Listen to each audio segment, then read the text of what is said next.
This bulletin proudly brought to you in association with Alex Campbell's Menswear.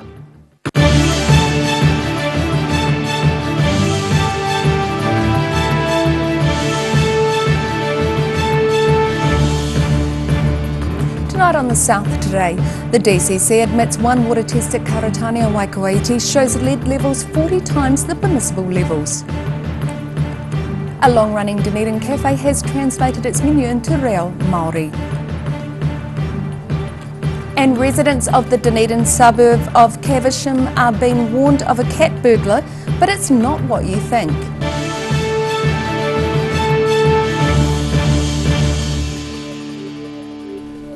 Kia ora, good evening, I'm Melissa Barton. The Dunedin City Council has conceded that when it said a lead sample in drinking water was almost 4 times the acceptable limit, it was actually 40 times the limit. This comes as the council scrambles to respond to lead having been intermittently detected in tap water at both Karatane and Waikawaiti. Do not drink the water. That's a message to residents in the townships of Karatane and Waikawaiti, just north of Dunedin, due to concerns about toxic levels of lead in the water supply. On Wednesday, Karatane School Board of Trustees member Jane Schofield said residents were upset that while an elevated level of lead was detected in December, email confusions and people away on holiday meant officials did not issue an order to prevent people from drinking tap water until this week.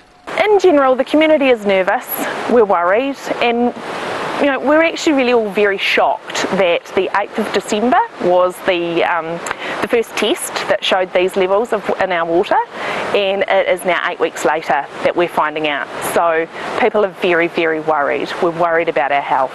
Since then, the Dunedin City Council has conceded that when it had said the lead sample in December was almost 4 times the acceptable limit, it was actually 40 times the limit. It's also been revealed that high levels of lead have been intermittently detected since last August, but officials still stand by their assertion that those earlier spikes did not warrant a notice advising against people drinking the water. The council is trucking in water to the townships and also providing containers for its storage. Southern District Health Board Medical Officer of Health Dr Susan Jack says the recent spikes in lead levels are unlikely to have created a risk of acute toxicity, but it's not impossible for people, especially young children, to be affected. In Dunedin, the South Today. Following on from that story, Jacinda Ardern has spoken about lead levels in Waikawaiti and Karatane, calling the situation unacceptable. The Prime Minister was asked about the issue while speaking to media at Waitangi this morning. She says everyone should expect their drinking water to be safe, and saying that the government has a commitment to providing safe drinking water until the issue is fixed. Public Health South has released the times and places people can go for their free blood tests, and the details are at www.odt.co.nz.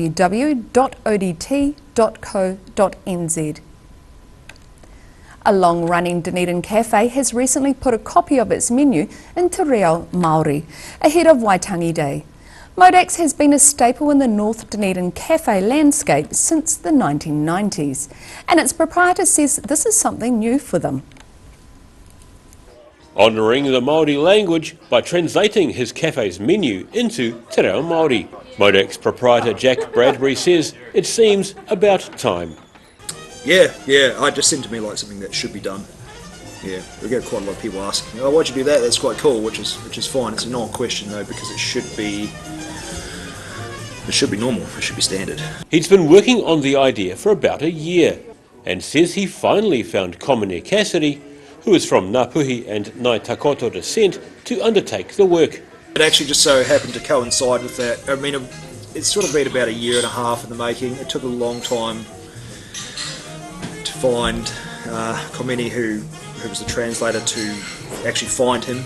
It was sort of surprisingly a bit of a needle in a haystack type situation, but now I say who did it, and everyone's like, oh yeah, he's awesome. But at the time when I was looking, no one knew. I have friends who worked for Ngāi Tahu who struggled at university, struggled as well, and sort of sent me around in circles. Prior to COVID-19, Bradbury had travelled extensively and says he noticed street signs in Wales, which were in Welsh first and then English, prompting him to honour the languages of First Nations.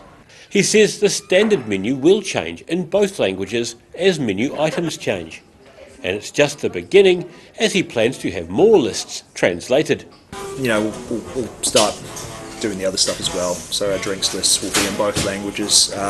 Originally we were going to try and get it all, both languages on the one page, but it's just too much. It doesn't fit. We'd end up with sort of a 4-page book, which is a bit much. So we have them side by side, and then hopefully in time we'll do our drinks list up there, and all the other signage will be in both languages. It's quite cool. This is the way it should be, right? This is the way it should be. With publishing the menu in Te Reo Māori, he says they didn't do it for any other reason than a belief it was the right thing to do. Bradbury says they'll be open on Waitangi Day, but won't be charging a holiday surcharge. In Otipoti, Dunedin, The South Today. A teenager who was seriously injured at Dunedin's Moana pool, sustaining suspected spinal injuries, is on the mend. The young man was visiting from Canterbury to compete in the South Island Under-18 Softball Championships last weekend. Last Friday, he had been relaxing at the pool with teammates and was injured after reportedly diving into a pool. He was flown by helicopter to Christchurch to undergo surgery. His family said the operation was successful and he's now able to move all of his limbs after the surgery. It's full steam ahead for an exhibition opening in Alexandra this coming weekend. The exhibition includes a steam-powered locomobile dating back to 1901, which was the first car imported into Dunedin.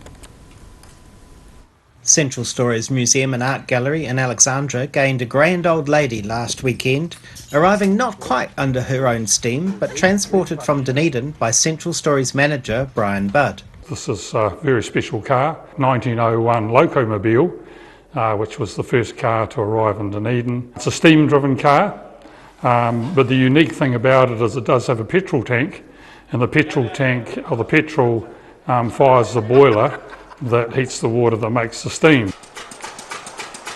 So it was fairly unique sort of way of creating a fuel back in those days. The locomobile is on loan during an exhibition opening this weekend that explores the early days of motoring. The exhibition is called We Drove Here.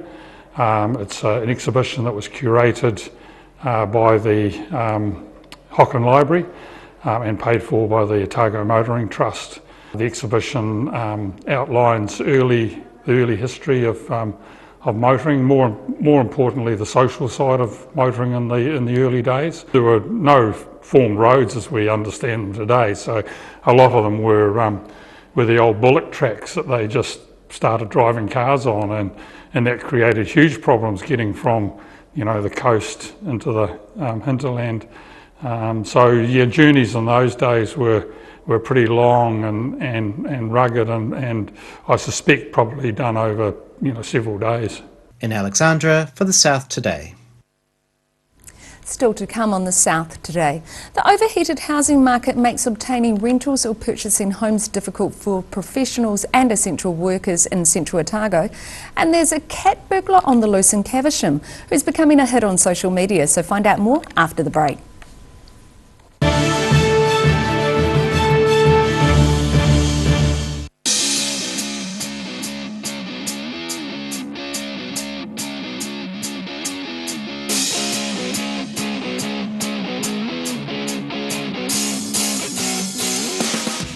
If you're at risk of developing melanoma skin cancer, you owe it to yourself to have a mole map. Mole map is coming to your area. Phone today to make an appointment. It could save your life. A poorly maintained heat pump can lose up to 35% of its output. The Mr. Heat Pump Cleaner team are experts. Their specially developed chemical wash is totally biodegradable. Call Mr. Heat Pump Cleaner and get the job done by the professionals.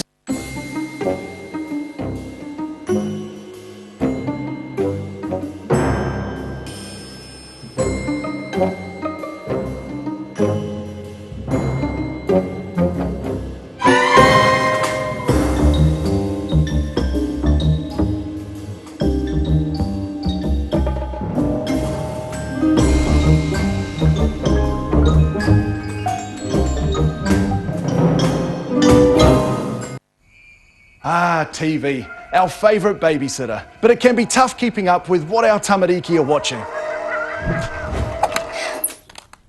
Luckily, the Broadcasting Standards Authority has made some smart changes to the classification labels.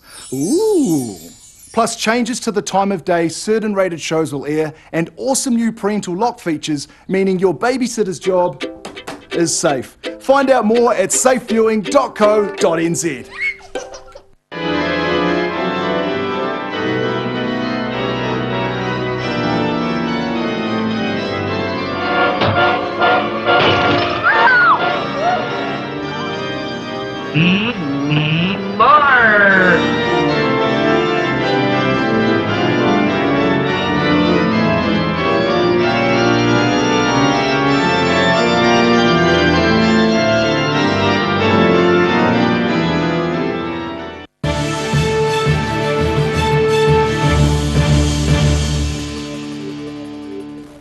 Welcome back. A man found asleep at the wheel of his car with a semi-eaten kebab on the passenger seat blew more than 3 times the legal alcohol limit.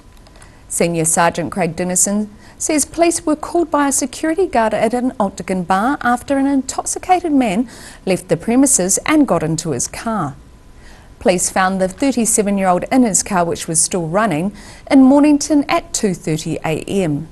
He was asleep at the wheel with a partially eaten kebab on the passenger seat.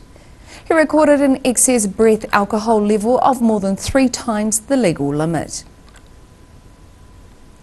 Central Otago's overheated housing market is leaving professionals such as police, teachers and nurses shut out of rentals and unable to get on the property ladder. That's a message being delivered to Central Otago District Councillors. A Council Commission report shows an increase in house prices of more than 14% over the last year and rents up 9%. Down the road, the Queenstown Lakes Affordable Community Housing Trust, where it's to help key workers such as teachers, police and nurses into housing. Over the last 14 years, the Trust has helped over 170 households into accommodation across developments around Queenstown. The Trust has also amassed $27 million in assets. Some Central Otago councillors say they're in favour of adopting a similar scheme for their district. Hide your undies, hide your banana skins, there's a cat burglar on the loose. A Caversham moggy has his owners puzzled after a 6-month stint of bringing home an eclectic assortment of items from around the neighbourhood. Warning, South Dunedin. There's literally a cat burglar in town. Previously we thought that he was taking things off of clotheslines and stuff like that, but he's actually gone into a lady's office. We think maybe he was watching her and waiting for her to leave, and then as soon as she's gone out of the room, he's jumped in there and taken something, a pair of her leggings. 18-month-old Milo has delivered everything from pairs of undies and a variety of socks to takeaway bags and banana skins to his owners. Milo's dad, James Coyle, says the 4-legged fiend loves spending his days outside and returning with gifts. Alex, my partner, she's posted a few times on Facebook just of like the items he's brought back to try to get them back to their owners, and that's brought up quite a bit of discussion of people all around the neighborhood saying, oh, I've seen Milo, he's taken this, or... Their neighbour has told him he often sees Milo walking along the fence with items in his mouth, and they usually have no idea where Milo's stealing things from. His reign of terror has been increasing, but can be weather dependent.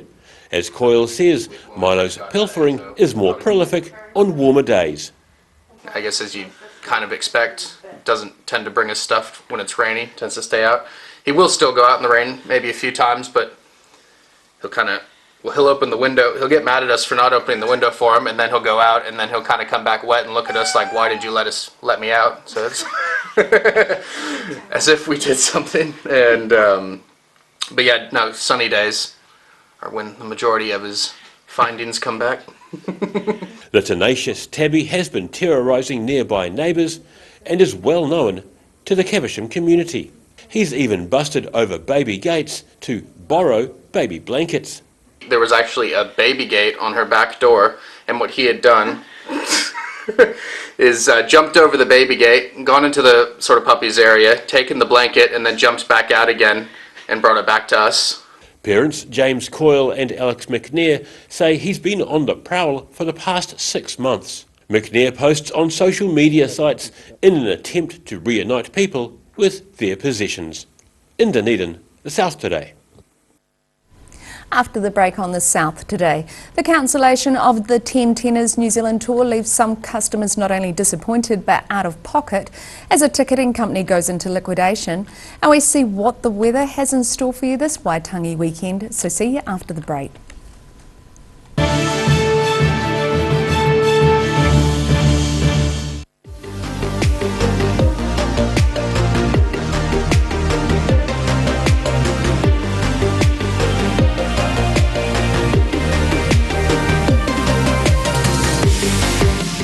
If you're at risk of developing melanoma skin cancer, you owe it to yourself to have a mole map. Mole map is coming to your area. Phone today to make an appointment. It could save your life.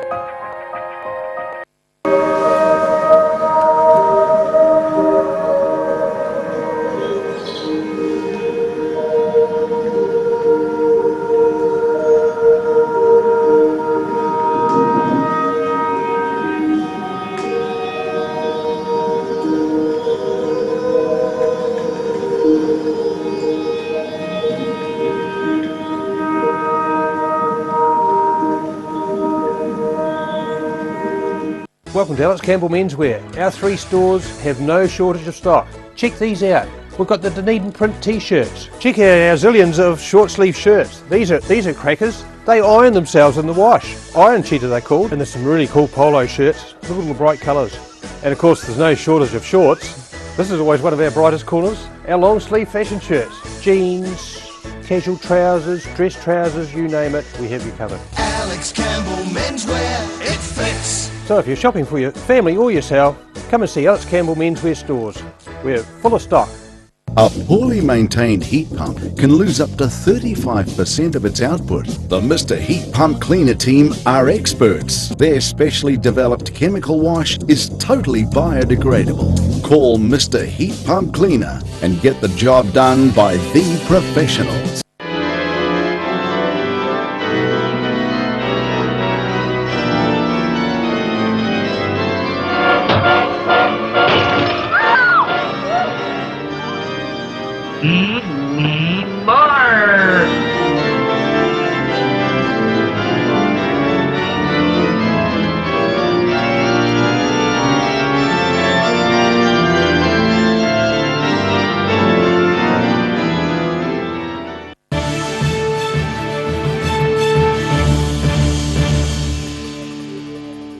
Thanks for staying with us.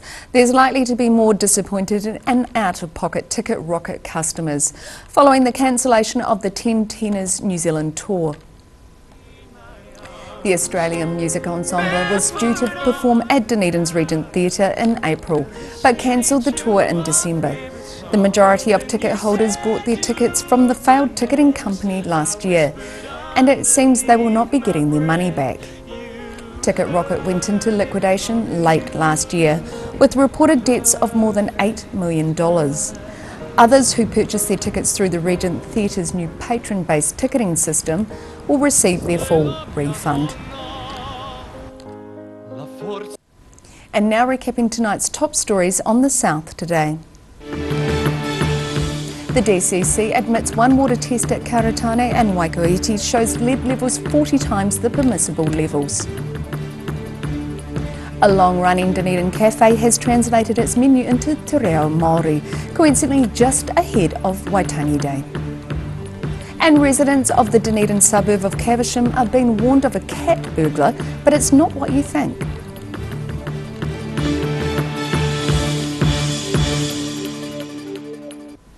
And now look at what's happening in tomorrow's ODT. Welcome, Hayden Meikle. What have you got for us this weekend? Good evening, Mel. Well, no surprise at all. I guess our lead stories again tomorrow. I guess the 4th day in a row is the lead in the water scandal. It's been another busy day and there's more to come tonight. So the news this afternoon is that the DCC reports testing this week has all been fine, clear, either undetectable or extremely low levels of lead, which is, I guess, the good news. But the real interesting thing is what's to come tonight. So tonight in Wakaiti, Public Health running a meeting with the community. And I think Dunedin Mayor Aaron Hawkins, Councillor Jim O'Malley are going to be there as well. We are looking forward with interest to that meeting to see how the public react. I'm sure there will be some heated discussion, and we will have a reporter there and a photographer, and on the front page of tomorrow's ODT will be all the ins and outs of what happens at that meeting. So that will be interesting. And also this afternoon, Sandy Graham, the Chief Executive of the DCC, sat down with us and gave Grant Miller, our council reporter, a lengthy one-on-one interview to talk about the issue, to answer all the questions we wanted to ask. And I expect that will also be on all over page one tomorrow. It's a story that's not going away anytime soon. There's still a lot of questions, and understandably still an awful lot of concern in those communities. So watch the space, because tonight's meeting could be really very interesting. And for the people who live up there, this is their chance to ask the hard questions that they want the answers to. So I'm sure there'll be some very heated arguments. I'm sure it'll get quite warm up there. So yeah. So that's obviously a big go tomorrow. There's a lot of other bits and pieces. Crime stats are out, and reported crime in the southern region is down. That's good. Which is great. Police are talking about they believe the big focus on prevention is working. So there's some interesting background in there, some interesting numbers around those stats. We've got a big feature on farmers versus forestry. So up in North Otago, there's a very large prime block of land looking at getting converted to forestry, but pine trees, which has not delighted the local farming community, or indeed I think the mayor's pitched in. So for good reason too. Yeah, a big feature from Sally Ray exploring how those people are feeling, the ins and outs of pine forestry. It's at a time, of course, where we're looking for more trees. The Climate Change Commission this week saying we're going to need fewer animals, more trees, but is pine the answer? Well, that's a big question. Because isn't that normally a pest that they have to get? Oh, yeah, that's the widling pines. There's a lot of issues related to pines, and Sally's story goes into some of these farmers' concerns about the subsequent issues with pines. So. And Mike Houlihan's political column, obviously Saturday, is always worth a good read. Really cracking regional section with all sorts of interesting bits and pieces for our Southland readers. Yeah, it's a good paper, I think. Plenty of things happening, and Waitangi Day tomorrow, so it's going to be another good weekend. Fantastic. And now we're going to find out what's in store with the weather. Tonight's weather proudly brought to you by Mole Map. Looking at the situation, northerly airflow will blow over the region this weekend, bringing fine weather and milder temperatures for Waitangi weekend. Some rain and cooler southwesterlies are set to arrive early next week.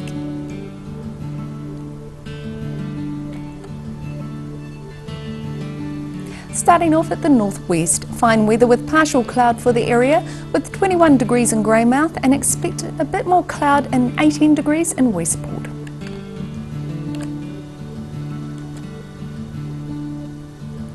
And moving to the northeast, similar here as well, sunshine with a bit of cloud, with 22 degrees in Nelson and 19 in Blenheim.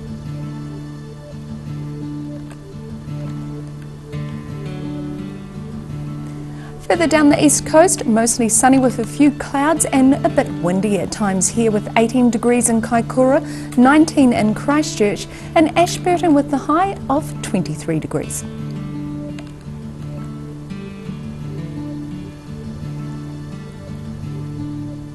Moving to the southern towns, it's fine weather with light northerlies for everyone here.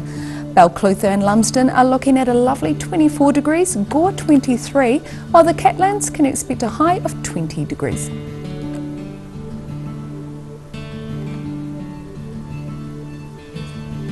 Moving to central Otago, it's light winds here and fine conditions as well, with 25 degrees for Wanaka and Alexandra, Queenstown with 24 and Te Anau with 20 degrees.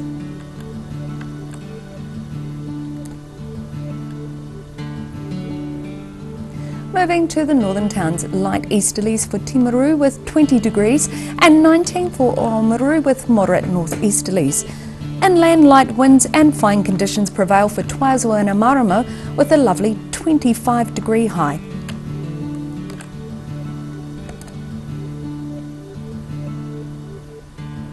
In Dunedin, some cloud tonight with a low of 9. It's mostly sunny tomorrow and Sunday with scattered cloud and fresh breezy northeasterlies. This will carry on into Monday as well.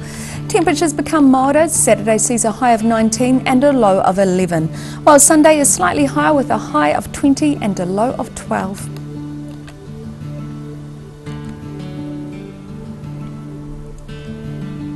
And the fine weather continues in Invercargill. Fine and cold tonight with a low of 11. Fine for the rest of the weekend with sunny periods and high cloud and moderate northerlies. Looking at rather warm temperatures on both Saturday and Sunday. Saturday sees a high of 23 and a low of 12, while Sunday sees a high of 24 and a low of 12 as well. So it's a perfect long weekend for outside activities. And that's all for our news this Friday and indeed the week. We wish you a fantastic Waitangi weekend. If travelling, take care on the roads, and we'll be back next Tuesday. And remember, for the latest news from the southern region, head online to odt.co.nz or follow Channel 39 on Facebook and YouTube. Thanks for joining us. Ka kite anō.